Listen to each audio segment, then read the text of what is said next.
Mina ibizo lami ngulungisani Shikwala Ndebele. Ngisakhamuzi sakhona lapha eMachinge. Ngilabantwana abafunda phakathi kwazona isikolo zombili, i-primary le secondary.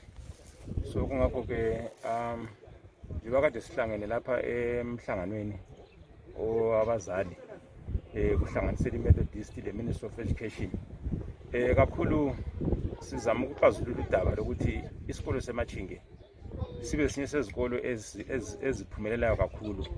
Sikhangele both i-development, infrastructural ndawonye ke le-academic. Kakhulu kwesikhangele kulolu hlangothi lwe-academic ukuthi umsebenzi kakhulu kumele ukuthi wenziwe kakhulu ngababalisi. Nawo uhlupho ke esizwa ukuthi badibana laphana kuba namandla kakhulu kuka-principal phezu komsebenzi ka-head, and then uhead agcine engasayenelisi ukuthi ayenze umsebenzi wakhe ngendlela efaneleyo. So kakhulu ke njengabazali phakathi kwe-community sikhangele naleyo mpumela kakhulu.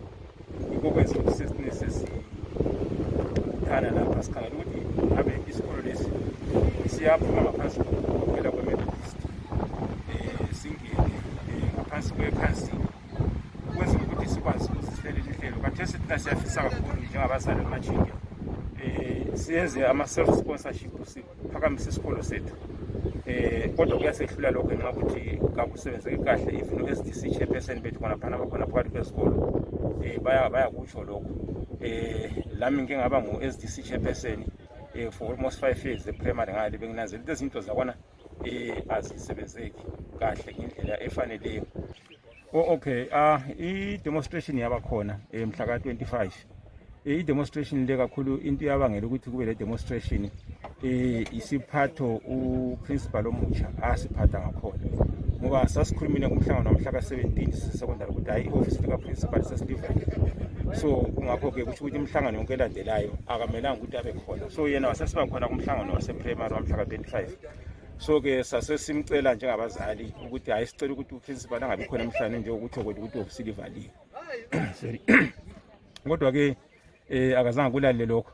Uthe nxa esekhona emhlanganweni abantu bamcela ukuthi aphume, walokhu uphuma, abazali basebephuma. And then bathe nxa sebephumile abazali sebephuma sebesiya phandle kwesikolo, waphinda futhi wabashawuda nathi phumani nesikolo sami, hambanini phumanini esikolo sami. So abazali into lana ke yabacaphula, basebephuma besiya phandle ngale bethi amase sixosha ke yena lapha abantu bethu sizabajiyelana. Ngcono siyicela abantwana, abazali basebeyenza i-caucus meeting masinyana ngokuphangisa, bayacela abantwana abe-primary kunye le-secondary. Bathi sebefikile abantwana grade 6 kusiya phansi i-CDA abangabi khona kabahambe emakhaya, and then grade 7 kusiya phezulu ku-form 6 abangene ke ku-demonstration betshengisela ukuthi into leyi uprincipal inkulumo ayikhulumileyo iyabahlukumeza kakhulu bona njengabanikazi besikolo, njengabanikazi bendawo abakwazi ukuzoxotshwa ngumuntu abangamaziyo, ngenxa yokuthi kwakuyilanga lakuqala ezo-introduce futhi e-primary ngale wayekwa-introduce earlier emhlangano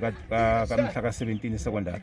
Kodwa e-primary kwakuyilanga lakuqala eqeda uku-introduce nje wahle waba lamazwi amabi kakhulu-ke kubazali ebaxoshela phandle. So kwabangela ke i-demonstration, but it was just a peaceful demonstration because abazali labantwana be-secondary labe-primary grade 7 basuka ke bamatsha besuka e-primary beqonda e-high school. Befika high school ke babhoda nje kwaba kanye i-demonstration yakhona yahle yaphelela khona lapho. On in the evening kwazofika ke abazomthetho bezama ukudingisisa ukuthi kade kwenzakaleni. Sabachazela ukuthi kwenzakaleni, akuzange udamage property, awuzange utshaya umuntu. Abantu babehlabelela nje ingoma ethi lento yenzayo siyayizonda, lento yenzayo siyayizonda. Kanjalo nje akuzange kube lo ama-damages ema-properties.